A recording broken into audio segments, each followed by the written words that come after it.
This talk, as you know, is the last in the series of 4 talks this year, 2023, which have been specially designed to celebrate the quatercentenary of the 2 publications, the First Folio of William Shakespeare's Comedies, Histories and Tragedies, and Francis Bacon's De Dignitate et Augmentis Scientiarum, which is Latin for Of the Dignity and Advancement of Science. And I've titled this particular talk, Opening the Door to the Rosicrucian Hermetic Mystery. Now, to open this sort of door, one needs both the gold key and the silver key of the doorkeeper who's also the Hierophant of the Mysteries. And as I explained before in my previous talks in this series, these 2 keys relate to the 2 folio publications of 1623. The 1623 folio of William Shakespeare's Comedies, Histories and Tragedies, which is the silver key, and the 1623 folio of Francis Bacon's De Dignitate et Augmentis Scientiarum, which is the gold key.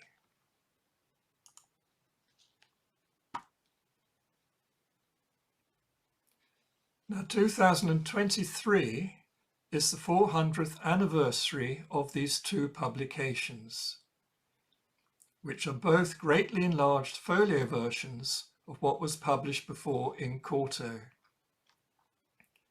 The 1623 folio of William Shakespeare's Comedies, Histories and Tragedies, more commonly known as the Shakespeare First Folio, consists of a preface plus 36 plays, half of which were previously published individually in quarto, as a quarto format, and half of which were unknown until the 1623 folio publication.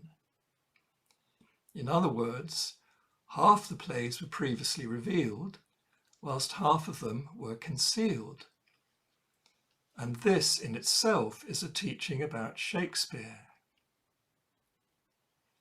The 1623 folio of Francis Bacon's De Dignitate et Augmentis Scientiarum, which consists of 9 books, is a much enlarged Latin version of his original 2-book version of the Proficience and Advancement of Learning, Divine and Human, that was published in quarto in English in 1605. And in this latter folio, the half-revealed, half-concealed teaching is similar, but presented in a different way.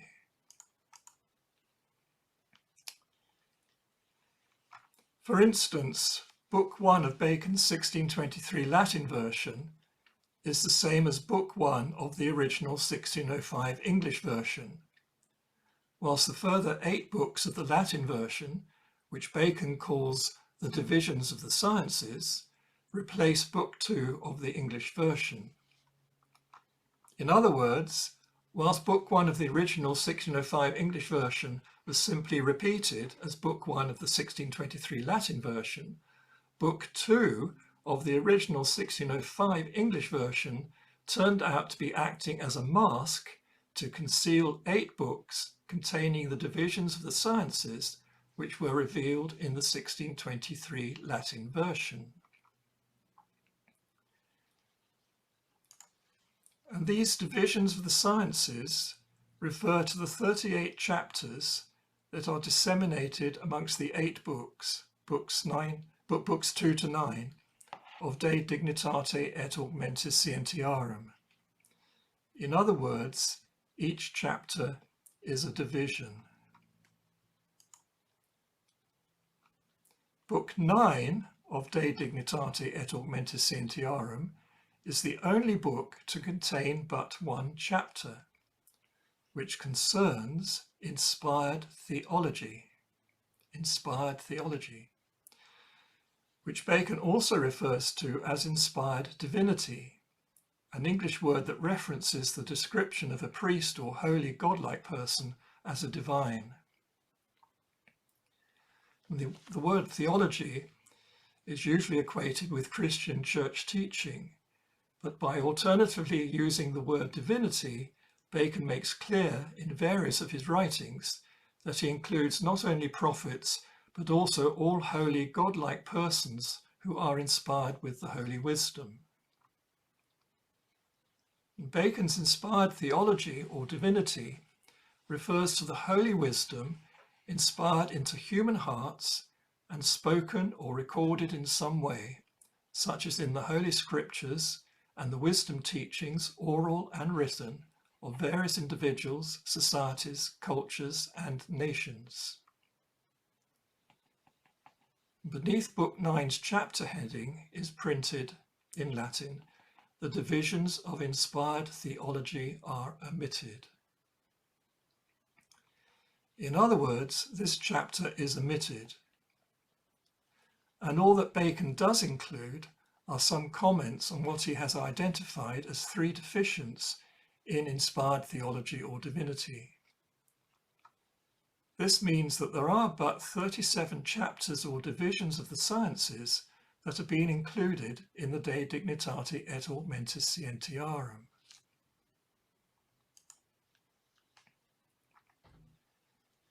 Now, in the 1623 Shakespeare First Folio, there are 36 Shakespeare plays that are mysteries. Mystery is an English word derived from the Greek word mysterion, which refers to a play that contains profound wisdom concealed beneath allegory and symbolism.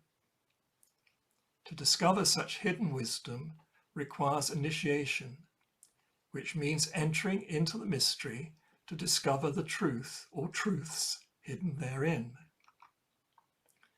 And for this, the initiation is done either alone or, more usually, with the help of others. Either way, it requires motivation, insight, and inspiration, plus an experience of the play, either by acting in it, or by witnessing it as a member of the audience, or by reading it, or by hearing it being read. Besides the 36 plays, the Shakespeare First Folio also contains a preface of 11 printed pages, and this preface is also a mystery. In other words, the Shakespeare Folio contains 37 mysteries. And 37 is a special number, as I explained in my previous talks. In terms of the 1623 twin folios, wherein De Dignitate et Augmentis Scientiarum is the immortal twin, and the Shakespeare Folio is the mortal twin, what is being pointed at is that it is inspired divinity from De Dignitate et Augmentis Scientiarum, which has descended from the immortal spiritual world to the mortal natural world of Mr. William Shakespeare's Comedies, Histories, and Tragedies, in order to resurrect and raise the mortal twin, just as described in the classical Gemini myth. In other words, inspired divinity constitutes the preface of the Shakespeare Folio. And like the plays, the preface is a mystery, but it is also the divine inspiration that can raise all that the plays represent, and the plays represent humanity. So let's look at the preface of the Shakespeare First Folio.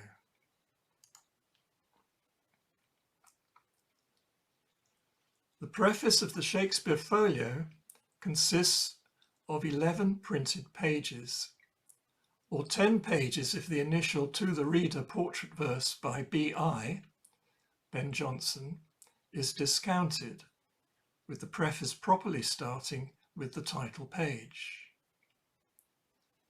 In the Silver Key talk of this 1623 Rosicrucian Mysteries twin publication series, I talked at length about the "To the Reader" portrait verse that fronts the Shakespeare Folio, and also about the title page.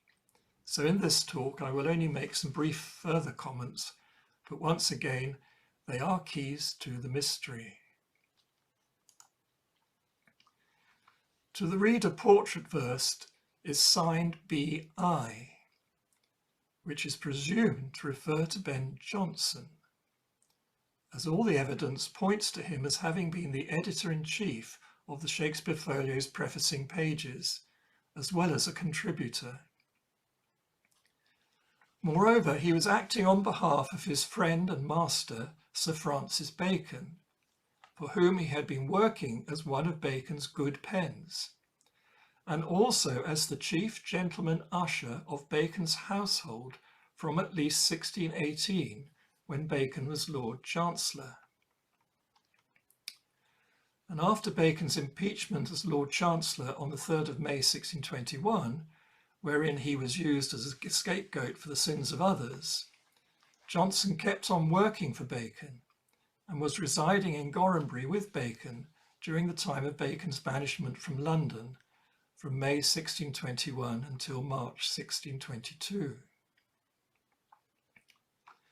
And at Gorhambury, the translation into Latin of the 9-book De Dignitate et Augmentis Scientiarum was accomplished with the help of Ben Jonson and George Herbert, plus some other good pens which forsake me not, as Bacon wrote to his friend Toby Matthew in 1623.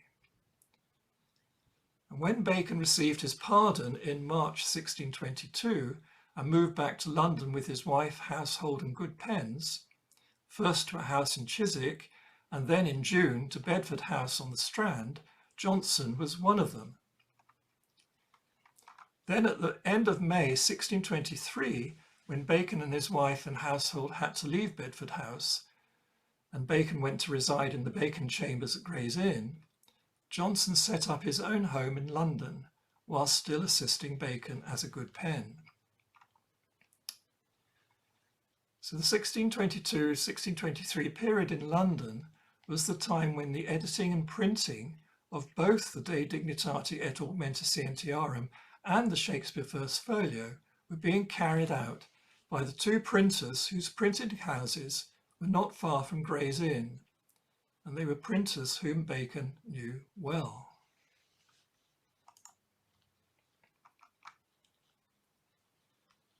Later in 1645, a very revealing satirical poem, The Great Assizes Holden in Parnassus by Apollo and his Assessors, was published anonymously, but usually attributed to the poet, satirist and emblem writer George Wither.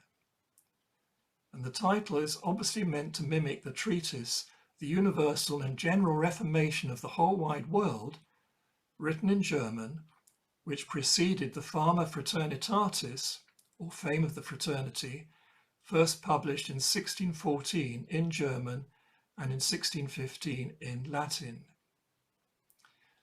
And the Fama Fraternitatis was the first of the Rosicrucian manifestos. The Universal and General Reformation was a German translation of the 77th advertisement of an Italian work published by Trajano Boccalini in 1612, entitled Ragugli di Parnasso, News from Parnassus. The story of the Universal and General Reformation takes place at the court of Apollo on Mount Parnassus, and is a commentary on the miserable state of the world. And Apollo, lamenting this darkness, determines to create a society of men famous for wisdom and goodness, and to begin the general reformation of the world.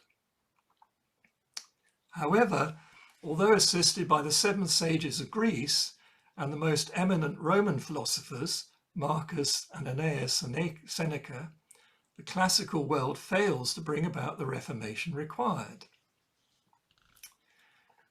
The Fama Fraternitatis, which follows the General Reformation, presents a fraternity of Christians headed by the God-illumined CRC, whose hope of a successful General Reformation lies in the reformation of the Church, the renovation and restoration of the ancient wisdom, and the opening up of new methods of science and interpretation of nature, so that men might be restored to the state of knowledge and happiness which existed before the fall.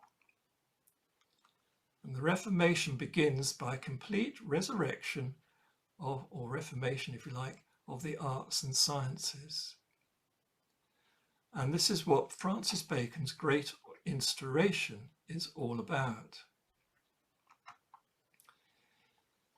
Now, the Great Assizes holden in Parnassus provides more clarity on some of those who were involved in one way or another.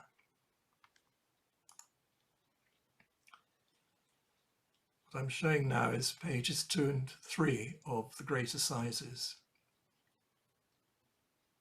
And notably, in the Great Assizes, Francis Bacon, Lord Verulam, heads the list of people involved with the title Chancellor of Parnassus. And this is equivalent to a second Apollo, or son of Apollo.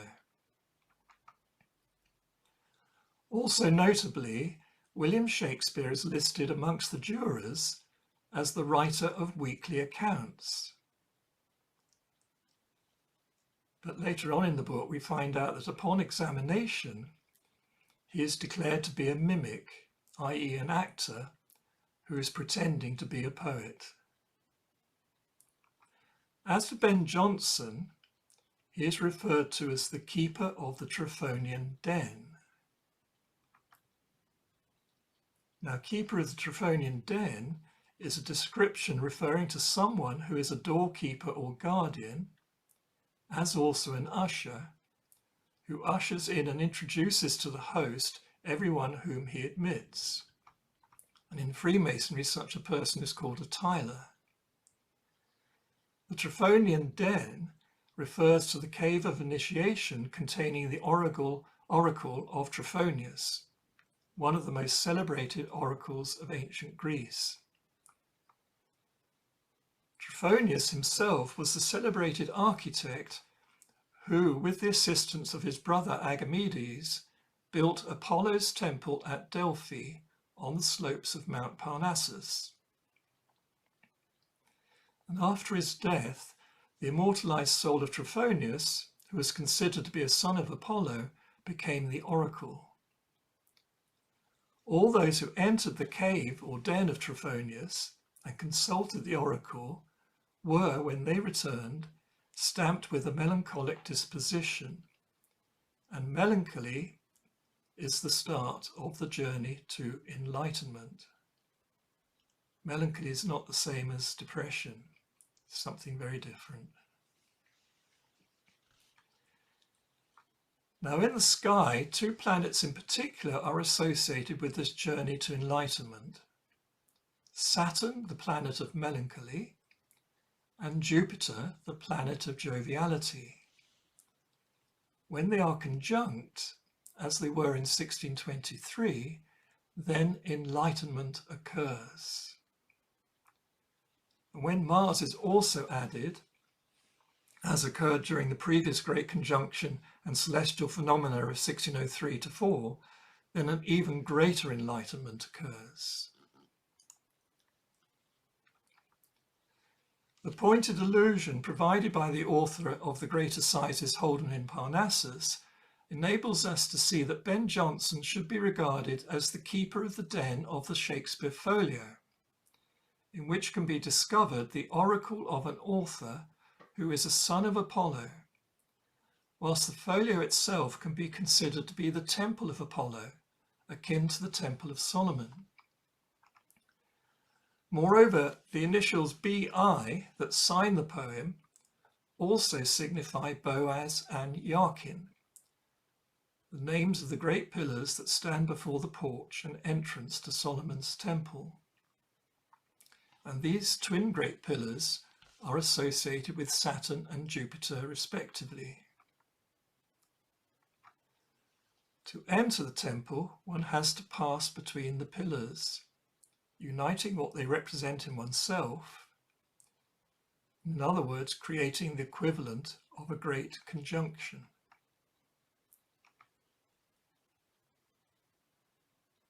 Now, the title page of the Shakespeare Folio acts like the entrance veil or door to the Temple of the Mysteries. When we can draw the veil aside or open the door, we can enter the mystery within. and all the smaller mysteries contained within the greater mystery.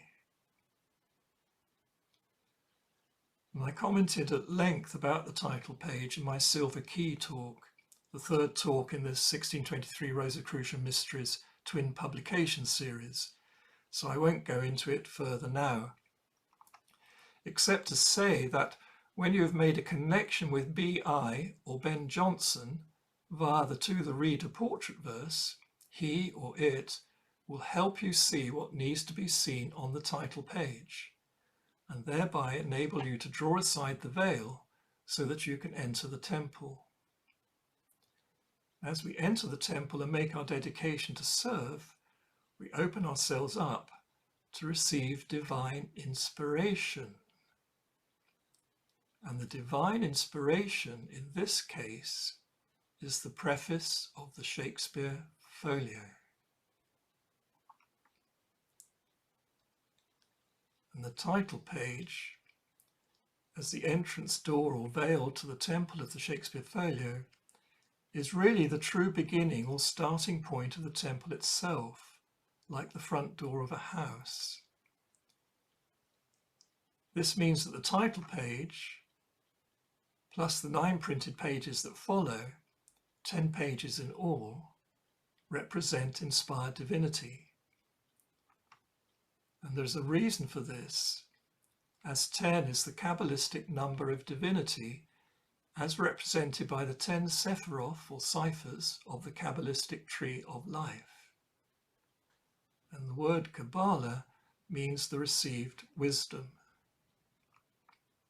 And we receive the wisdom in order to understand it and then put it into practice, the experience of which brings a knowledge of that wisdom, and such knowledge is illumination.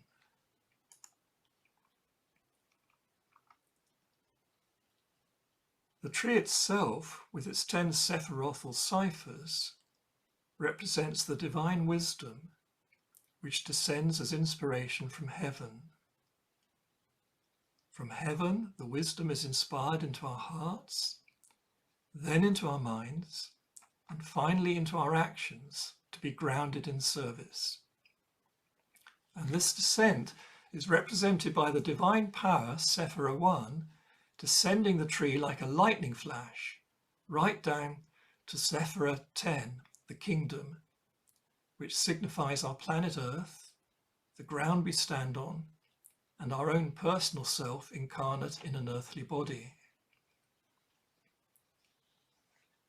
Now the pages of the preface follow suit, descending like lightning from the title page to the list of actors page at the end.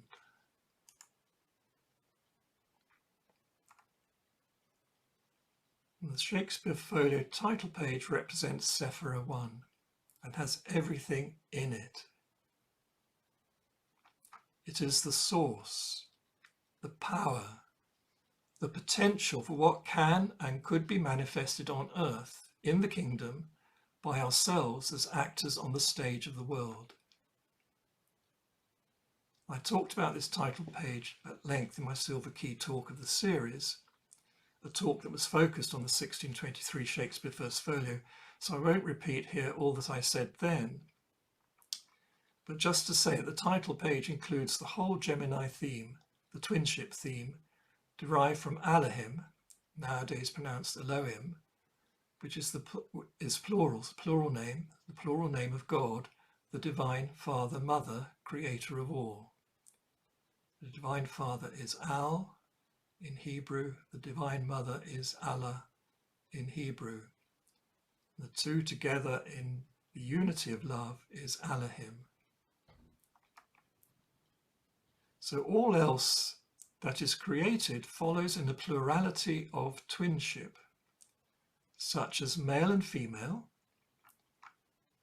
heaven and earth, spiritual and natural, ideal and real, immortal and mortal, higher self and lower self, lover and beloved, giving and receiving, radiance and reflection, wisdom and intelligence, creator and creation, Heart and Mind, the Greater Mysteries and the Lesser Mysteries, Rosicrucianism and Freemasonry, John the Beloved and John the Baptist, North and South, East and West, Right and Left, Forward and Behind, Inner and Outer, Concealed and Revealed, Author and Actor, Actor and Audience, Writer and Reader.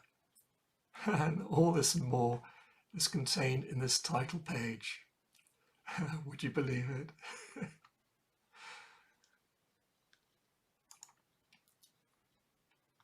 Now the next page after the title page is the first page of the two-page dedication. And this corresponds to Sephira number 2, the Divine Wisdom on the Tree of Life. So there's number 2. So the title page number 1, and the first page of the dedication is number 2, which I'm pointing at now.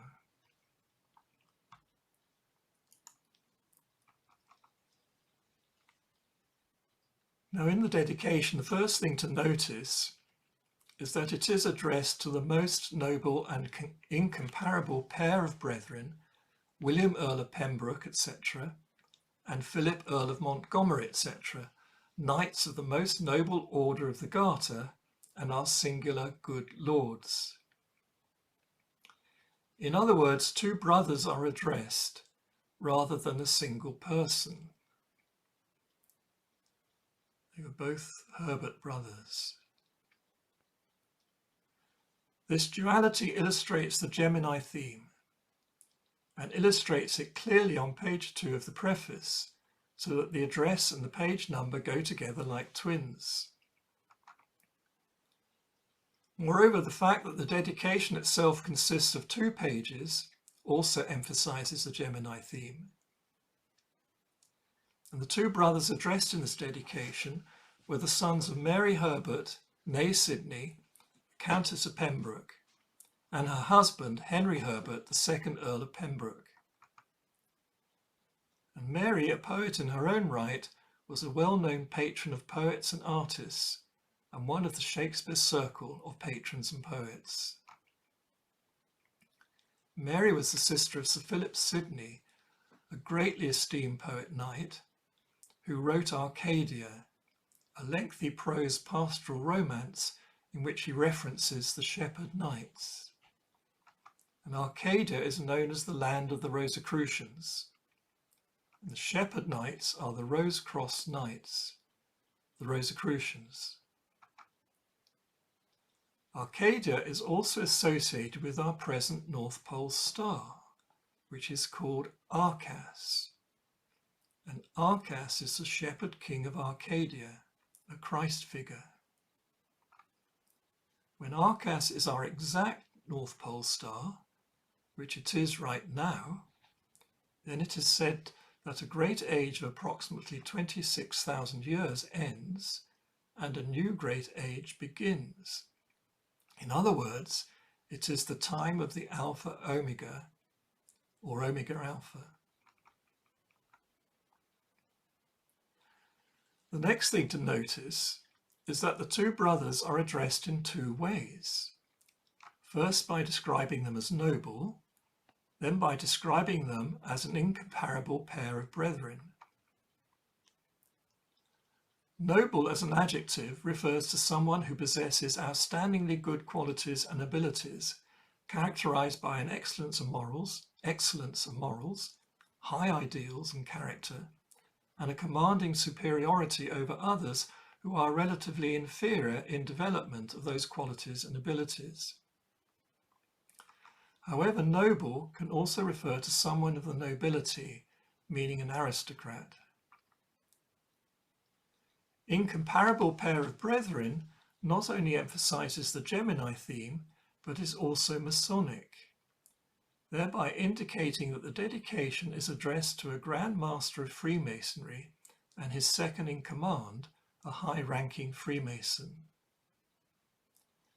And this indeed is what the Herbert brothers were at the time of the publication of the Shakespeare First Folio in 1623.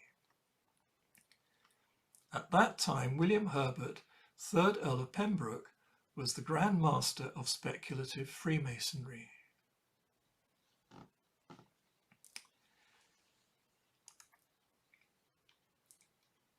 Then the specific reference to the two brothers being knights of the most noble order of the Garter not only emphasizes the quality of nobility again, but also references the knight's emblem, which is St. George and the dragon. And St. George is the Red Cross knight and spear shaker who shakes his spear of light at the dragon of ignorance and vice. And the Red Cross is the same as the Gold Cross. And St. George's special attribute is a rose. Hence is the symbol of the Rose Cross Knight or Rosicrucian.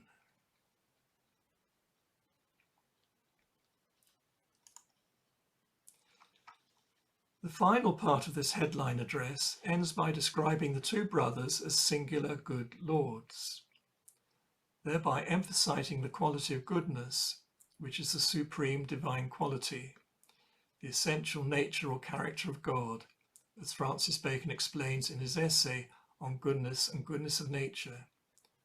To quote Francis Bacon, "Goodness I call the habit, and goodness of nature the inclination.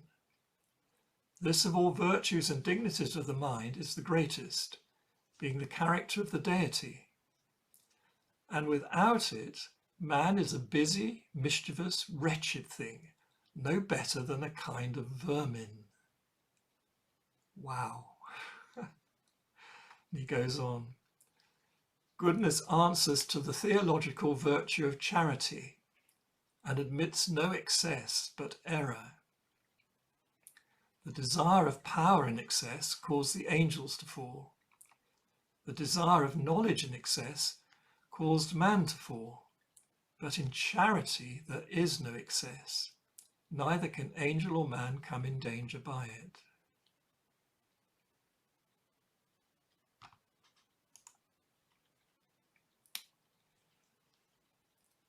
The heading emblem above the address is especially noteworthy. So I'm showing you this coloured up now. First of all, it is a Gemini headpiece, with the Gemini here portrayed as Pan-like spirits emerging as archers from flowers. And behind each of them is a coney. That coney means rabbit or hare, but it's here shown as a hare with big ears. They are depicted back to back with each other, which is unusual for a headpiece of this kind, and therefore tells us that it is a rebus, meaning back-oni. Back-coney, backony, bacony. In other words, it is a backony or bacon signature. And here you can see the headpiece a bit more clearly.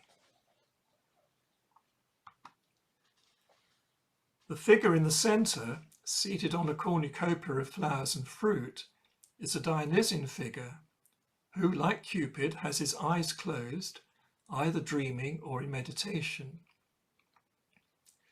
And each of his upraised hands holds a peacock, symbolic of beautiful thoughts, spiritual thoughts, for the peacock is the special attribute of the great goddess Hera, wife of Zeus, chief of the gods of Olympus. And in this way, both the Gemini archers and the Dionysian figure link with Cupid, the great god of love and goodness, the character of God that is also known as light. The Hebrew word actually means delight. All this represents the very highest level of attainment and illumination we can reach. And the creatures shown below the Gemini archers are seemingly urinating on the ground. Now this is actually symbolic of creativity, of sowing sperm or seed that will fertilize nature and bring forth an abundance of good things, as represented by the cornucopia of plants, flowers, and fruit. And all of this references the 6 days of creation as described in Genesis chapter 1 of the Holy Bible. In other words, it symbolically illustrates the divine wisdom. Now, the second page of the dedication corresponds to Sephira number 3, called Divine Intelligence. Sephira number 3.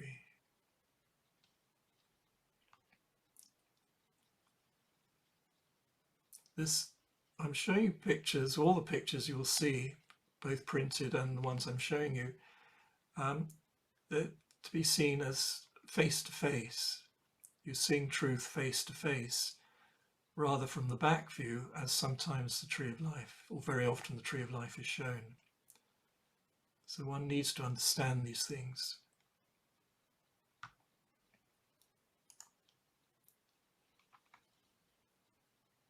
Now, the difference between the first page of the dedication and the second page is that whereas the first page of the dedicatory letter is primarily focused on the dedicatees, who are addressed as LL, meaning lordships, and HH, meaning highnesses, the second page is focused on the plays, which have been collected together and published by Hemming and Condell so as to keep the memory of Shakespeare alive.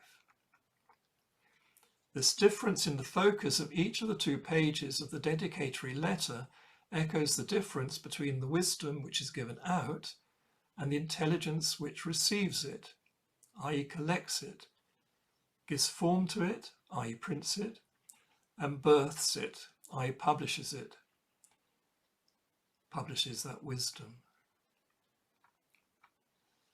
Then towards the end of the letter, it is made clear that the folio is intended to be a temple, when it says, "And the most though meanest of things are made more precious when they are dedicated to temples." And the dedicatory letter ends with the names of the 2 actors, John Hemming and Henry Condell. In other words, it completes the Gemini theme, since the full Gemini theme is about 2 sets of twins, one set immortal, the other mortal. The immortal set of twins belong to the spiritual world, the mortal set of twins belong to the natural world. In terms of ourselves, this twinship is represented by the heart and mind. Wisdom is given out from the heart, which wisdom is our desire or will, when it is goodwill, the will of God. The mind centered in the head receives this wisdom, hears it, and gives the wisdom a form, a thought form, which it can see in its imagination, then think about rationally to try to understand it and how best to manifest it, and then finally decide to put what is understood of the wisdom into action. And this mind is like the mother who, as a result of fertilization by the father, conceives and gestates their child, and then finally gives birth to the baby. And in terms of the Tree of Life, true wisdom is the divine wisdom or word of God, and the pure mind is the holy intelligence. What is birthed is known as the light or delight, the child of the divine parents. In this 2-page dedication, the first page, page 2 of the preface, is dedicated to the Grand Master and his highest ranking officer, with the headpiece of wisdom overlighting these most noble and incomparable pair of brethren. The second page of the dedication, page 3 of the preface, is type-signed with the names of the 2 actors and has no headpiece. In other words, the first page of the dedication represents the immortal spiritual world that gives out the wisdom, whilst the second page of the dedication represents the mortal natural world which receives the wisdom so as to put it into practice. The printed names of the 2 actors, John Hemming and Henry Condell stand in place of the handwritten signatures, signifying that either they had written the letter or else had agreed to the letter being published under their names. There is a reason I say this, because there is much evidence in the wording, phrasing, layout and meaning of the letter which makes it very doubtful that the two actors were actually responsible for authoring the letter. But I will talk about this another time.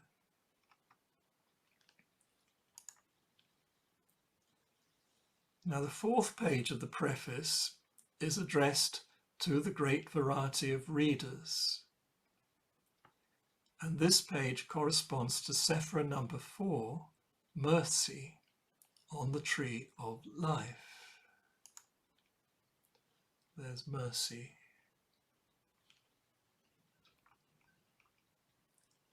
Mercy is known as the right hand of God and offers compassion and blessing.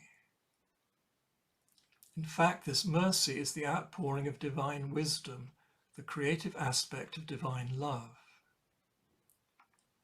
And Sephira 4, Mercy, lies directly beneath Sephira 2, Wisdom, with a direct link between the two.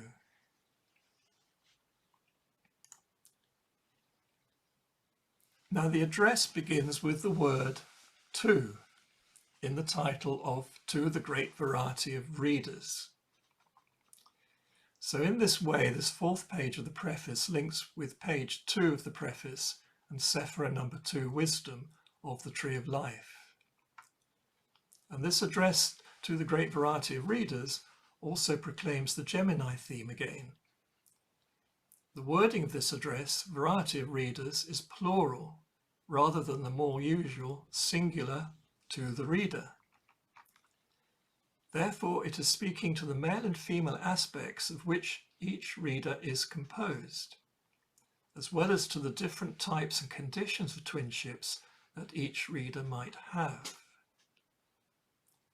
And like the dedication, this address to the great variety of readers is type-signed by the two actors, John Hemming and Henry Condell, a twinship of actors.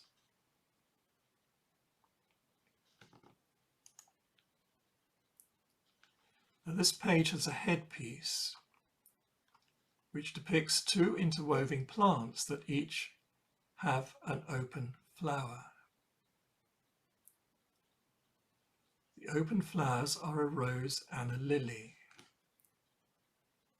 There's the rose, there's the lily. The rose is on the right-hand side of the headpiece, which is your left as you look at the picture, and the lily is on the left-hand side of the headpiece. Now, this is because a rose is symbolic of the heart and the lily of the mind. This is how traditional symbolism is used. And again, it is the Gemini theme, but expressed as flowers, which suits the meaning of Sephira number 4.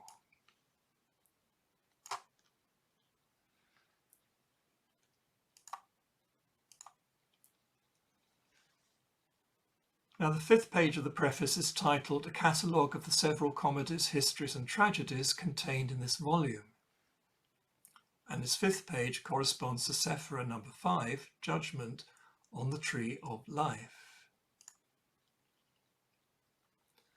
And judgment refers to the judgment that the mind has to make as to what is true and what is false, what is good and what is not, what is needed and what is not, and so on. It involves perception or seeing clearly and analysis, leading to comprehension and then a decision as to what to do. And Sephira number 5, Judgment, is about the mind, the intelligence focused in the head, which perceives and catalogues what it has received or collected.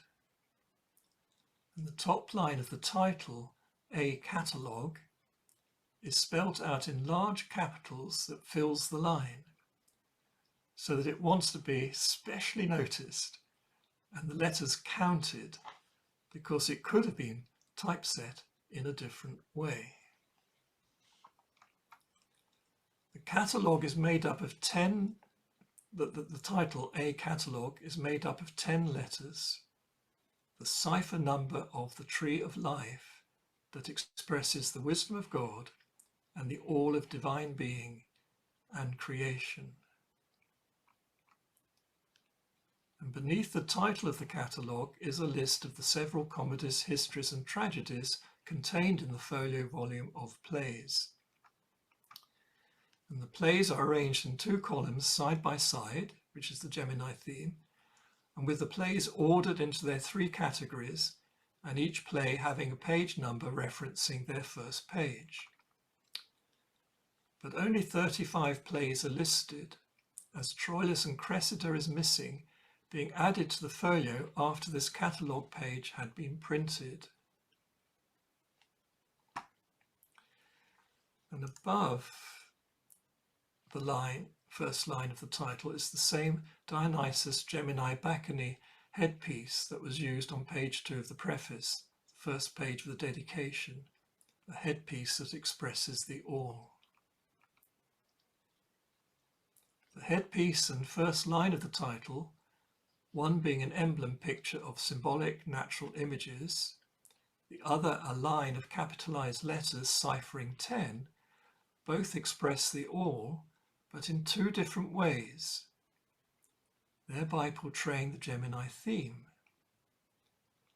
It also emphasizes that we should take note of both these types of manifestation and find wisdom in them both, one being natural, composed of ourselves and nature all around us, and the other being man-made, composed of language, words, letters, ciphers and mathematics, which is geometry and number.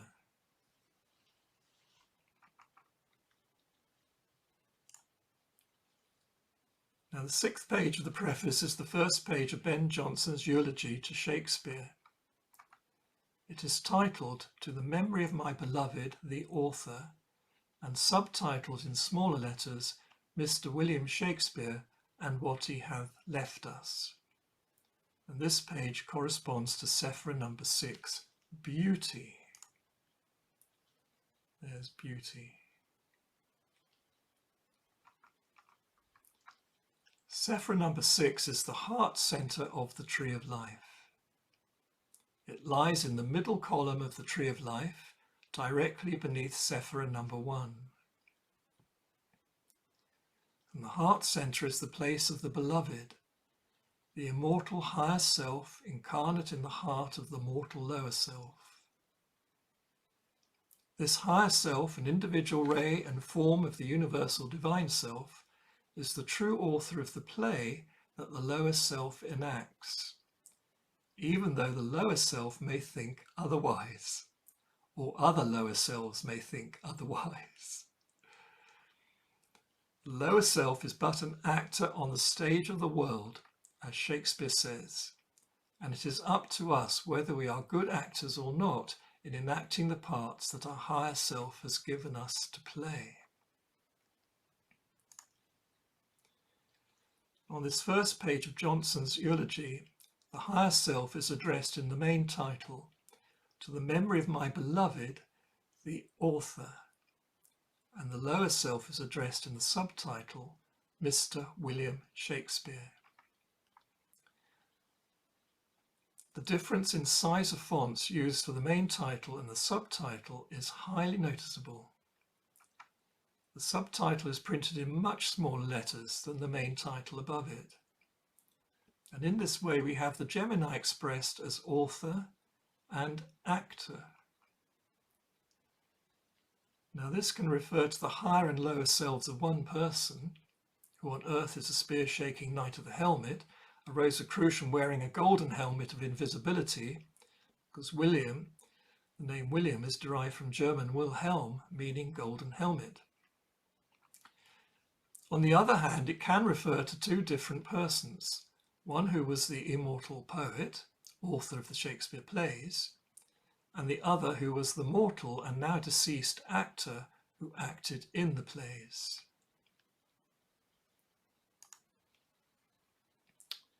and above the title is a headpiece portraying the 7 squares of a supreme master. A master not just of the Freemasonic degrees of initiation, but also a master of all the higher Rosicrucian degrees. In other words, the 7 squares designate a soul who has risen up the 7 main degrees of initiation that correspond to the 7 heavens of the Tree of Life, to become one with the Holy Trinity, and thereby attain full illumination, which corresponds to a full knowledge of the Tree of Life. Such a supreme master soul is like an Apollo and an Athena, who has become one with the day star and the 10th muse, uniting the two. And such a person mythologically is enthroned like Apollo and Athena on the summit of Mount Parnassus, a mountain of inspiration, poetry and illumination that is symbolically equivalent to the Tree of Life. The Supreme Master soul also dwells in the heart center of beauty. In terms of Mount Parnassus, this heart center is represented by Delphi, in which are the twin temples of Apollo and Athena. The 7 squares of the headpiece are presented as 7 V's joined together, enabling 6 A's to also appear, plus 2 half A's at each end. The A plus the V put together creates Solomon's seal. And then when married together in an ecstasy of love, they produce the 6-pointed blazing Christ star.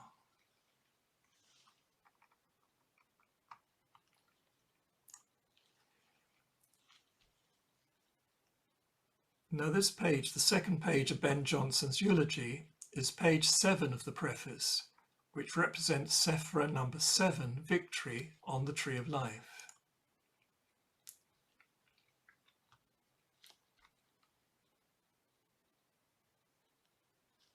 There's number 7. Victory really refers to good desires.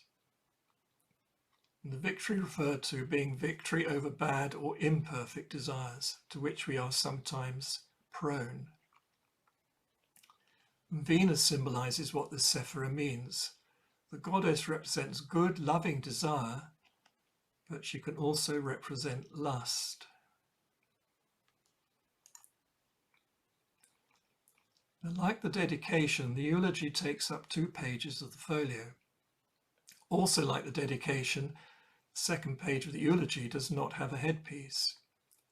Instead, it ends with the name of Ben Jonson, typeset in capital letter fonts, large and small, in place of a written signature.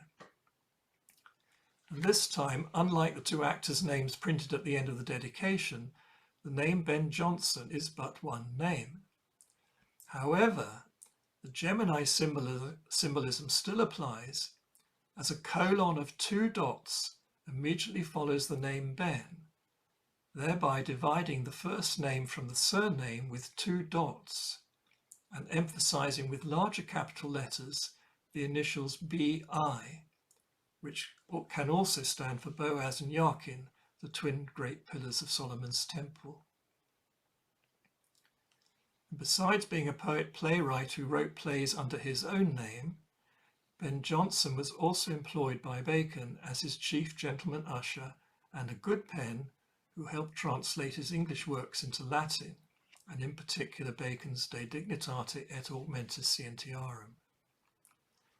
So this was a double role that Jonson played. A double role in Bacon's household of servants and Bacon's team of good pens, and a double role as a playwright separate from Bacon, whilst also being one of Bacon's entourage. And Francis Bacon used to refer to Ben Jonson as my man Ben. They were friends.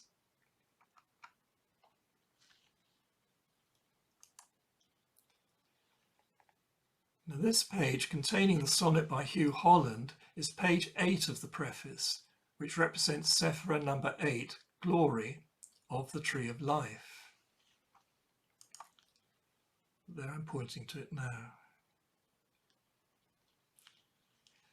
The planet symbolizing this Sephira is Mercury, the thinker, whose thinking can soar to the illumined heights of comprehension and joy, or to the dark depths of incomprehension and despair.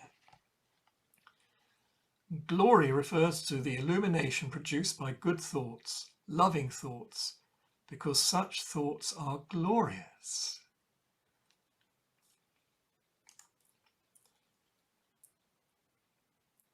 Now, Hugh Holland's sonnet upon the lines and life of the famous scenic poet, Master William Shakespeare, is a sonnet that challenges the reader to think, to notice even the smallest details, and to try to understand what is being said. The sonnet is, as per normal, a stanza of 14 lines, structured in 3 quatrains and a final indented couplet. Normally each quatrain rhymes AB, AB, but not in this sonnet. For some reason, the rhyming of the quatrains in Hugh Holland's sonnet goes A, B, B, A, A, B, B, A, A, B, A, B. The author has deliberately made the first 2 quatrains rhyme the same as each other, but differently to the 3rd quatrain, which is the normal rhyming sequence. And then there is much else to think about.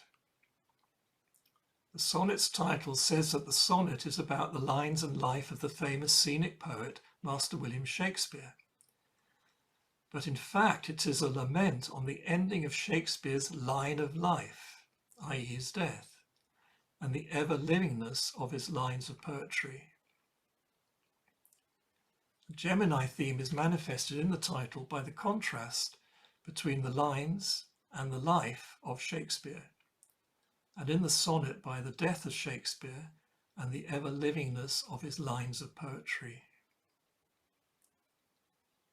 The printed name at the end of the sonnet, acting as the signature of the sonnet's author, is made up of 2 names, a first name and a surname, Hugh Holland, as in previous typeset signatures.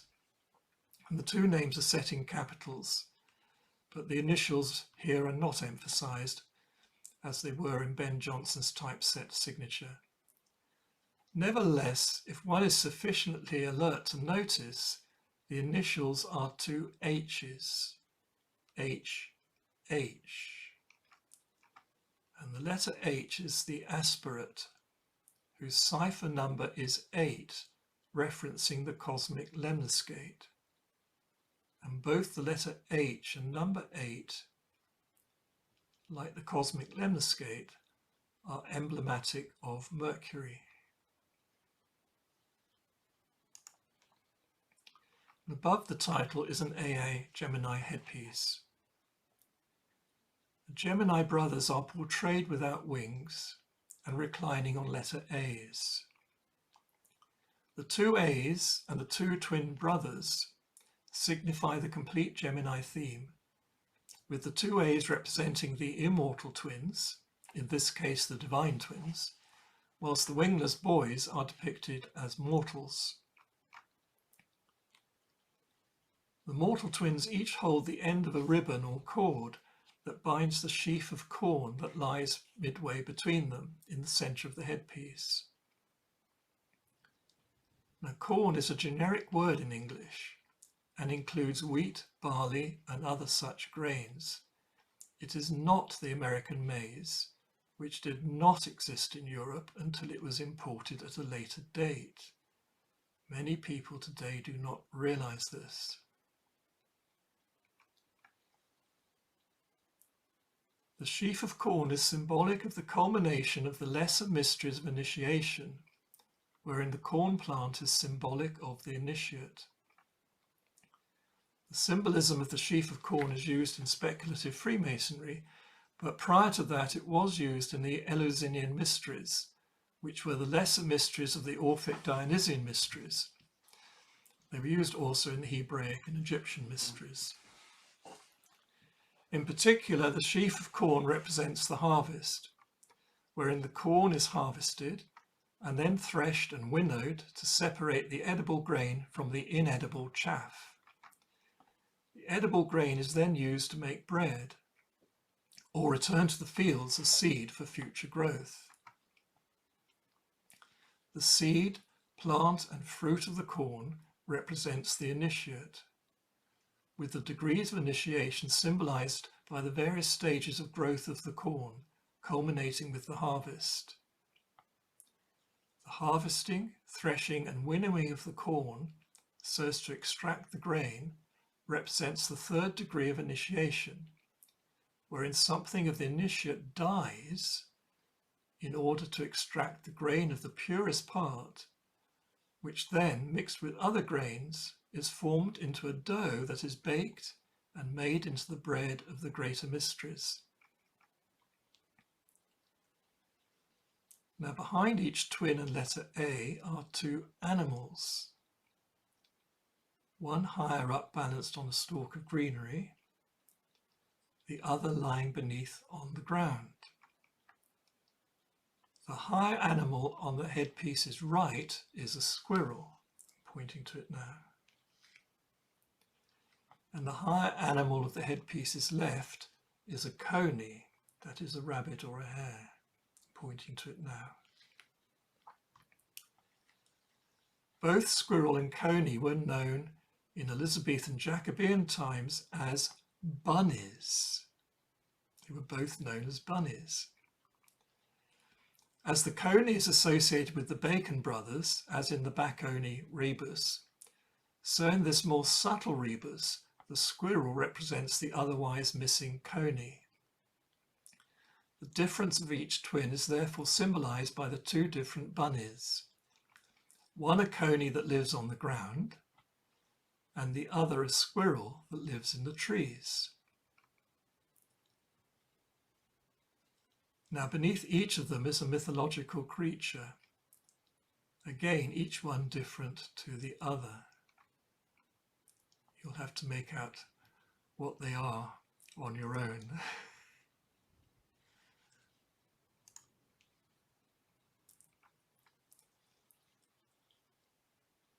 Now, this page contains the two sonnets, one by Leonard Digges, the other by I.M., who is presumed to be James Mabb.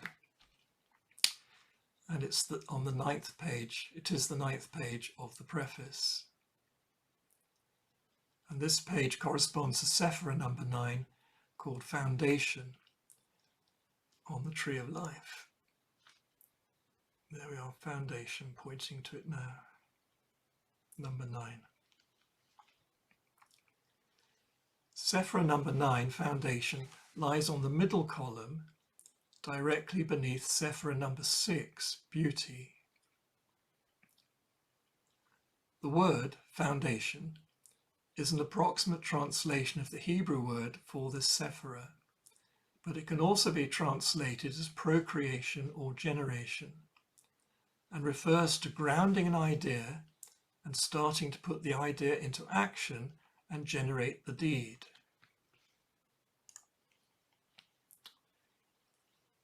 So to return to the poems, the three-line heading begins with "to the memory" in large capitals, almost filling the top line, with the second line beneath saying "of the deceased author Meester" in half the font size of the first line. The bottom line is smaller still, composed of the name W. Shakespeare in different sized capitals. The first thing to note is that author Meester or master is composed of two misspelt words, which can be read as meaning a master author, or as referring to two distinct functions by two distinct persons, with the master or meester belonging to the actor we'll William Shakespeare, W. Shakespeare, and the author being the poet who composed the plays that the actor acted. It is an echo of the first three lines of the title of Ben Jonson's eulogy, "To the memory of my beloved, the author, Mr. William Shakespeare," or Master William Shakespeare. The two poems on this page talk about actors and refer to the continuation of acting of the plays, even though Shakespeare is dead. And it is worth noting that throughout each poem, the name Shakespeare is spelt with a hyphen separating shake from spear, thereby emphasizing its use as a symbolic pseudonym referencing a spear shaker.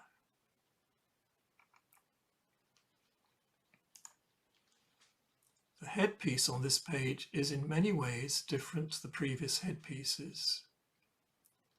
Three flowers are depicted, the one in the centre having the appearance of a lily, whilst the two others, one on each side, are five-petalled roses. And all three are shown rising up out of a man-made base, and rising straight up, erect, which is not as nature grows. The whole design appears all man-made, even the three flowers, and suggests the scenery stage set for a theatrical performance.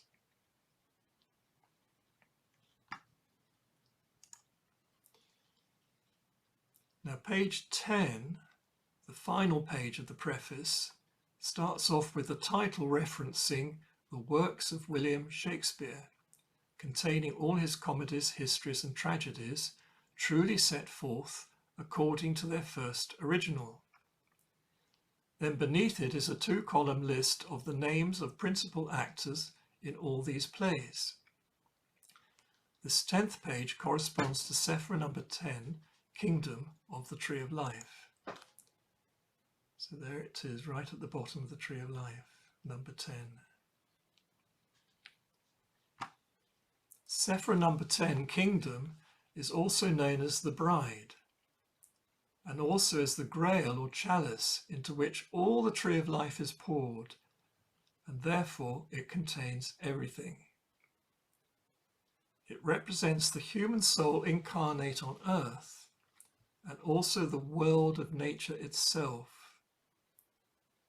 the whole of nature. It is the theatre in which all play acting is done by the players acting on the stage of the world, with the whole world of nature and the upper worlds, celestial and spiritual, watching as an audience. The first thing to note is that the page has two titles, with a line separating the two. The upper title is that of the whole folio, given in different wording and arrangement of words to the title on the title page, but nevertheless meaning the same.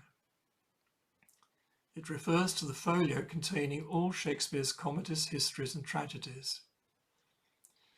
It also says that they are truly set forth and according to their first original. Well, we know that at face value these statements are not true. The first folio does not contain all the Shakespeare plays.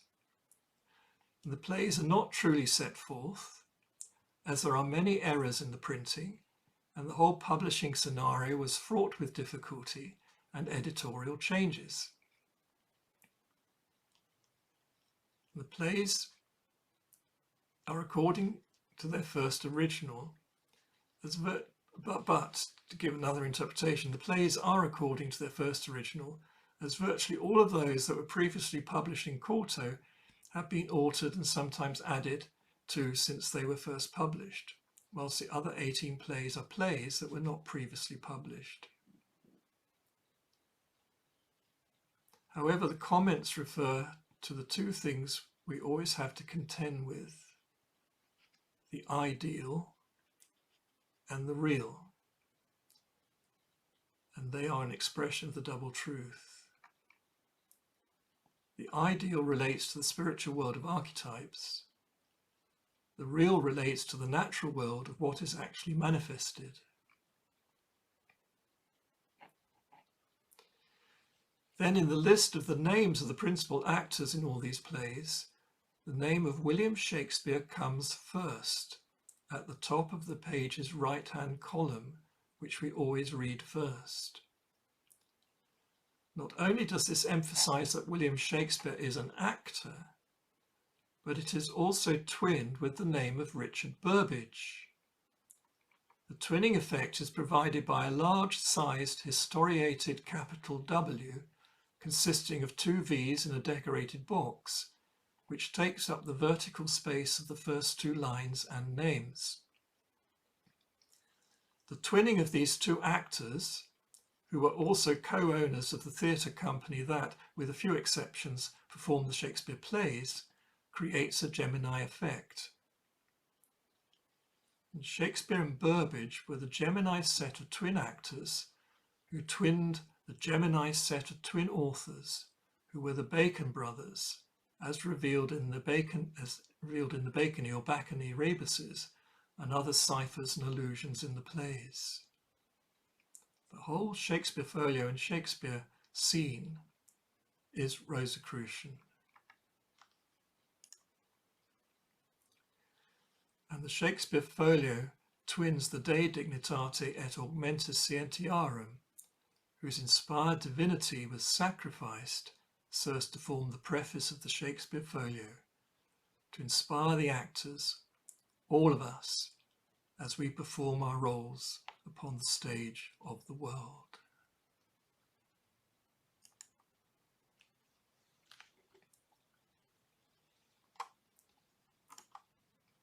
So here I come to the end of my talk, which I hope you've managed to listen to and take in, and I know there's a lot there to think about, and I just hope you will study it some more. Thank you very much.